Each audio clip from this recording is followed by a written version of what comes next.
Bonjour, bienvenue au premier épisode de la série Questions de course de courseapied.ca. C'est un nouveau format de capsule qu'on vous propose. Le but, c'est de recevoir vos questions qui finalement, autour de la course à pied, que ce soit la course en sentier, course sur piste, courte distance, longue distance. On va essayer de faire des recherches, peu importe le sujet, pour répondre à vos questions plus personnelles finalement.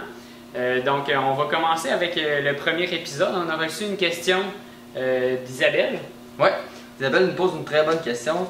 Elle demande, on dit toujours d'engager les fessiers pendant la course. Outre les exercices musculaires pour les fessiers, que suggérez-vous pendant la course pour éviter que le mouvement ne vienne que des cuisses? La première chose à savoir par rapport à l'implication des fessiers dans la course, c'est que plus on court vite, plus les fessiers vont être sollicités. Puis plus on court lentement, moins ils vont être sollicités. Donc quand on marche ou on court, on jogue à une faible intensité, là le fessier travaille très peu. Puis plus on va accélérer, plus l'implication du grand fessier va devenir grande.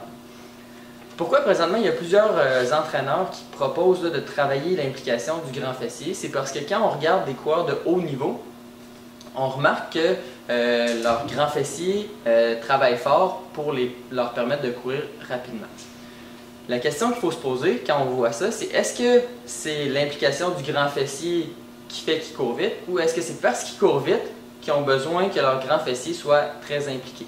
En fait, si vous voulez savoir l'implication du grand fessier, comment on le voit visuellement, c'est souvent on va parler d'extension de la hanche. Donc, quand mon fémur, ma cuisse, se rend en arrière de mon corps avant de revenir, ben ça c'est ce qu'on appelle l'extension de la hanche.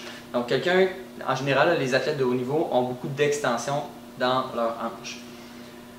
Nous, ce qu'on pense, c'est que plus on court vite, plus il y a d'extension de la hanche, puis que c'est pas l'extension de la hanche qui fait qu'on court vite.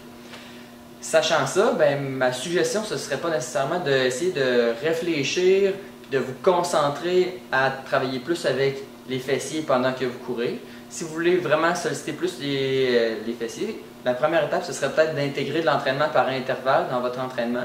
Si vous en faites déjà, d'intégrer peut-être des accélérations progressives, où est-ce qu'on va se rendre encore un peu plus vite. Puis si ça aussi vous en faites déjà, bien là, à ce moment-là, c'est peut-être le temps d'intégrer des exercices comme des ABC, des éducatifs de course. On va vous mettre le lien vers les ABC. On a fait 3 niveaux de ABC. Donc, on va mettre le lien en bas.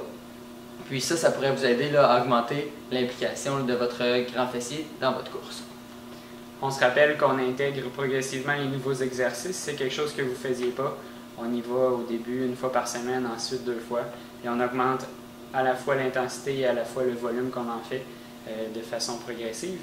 Donc, n'hésitez pas, si jamais vous avez d'autres questions, visitez notre page courseapied.ca. Il y a plusieurs moyens que vous allez pouvoir trouver pour nous rejoindre. Sinon, écrivez-nous sur Facebook, un courriel.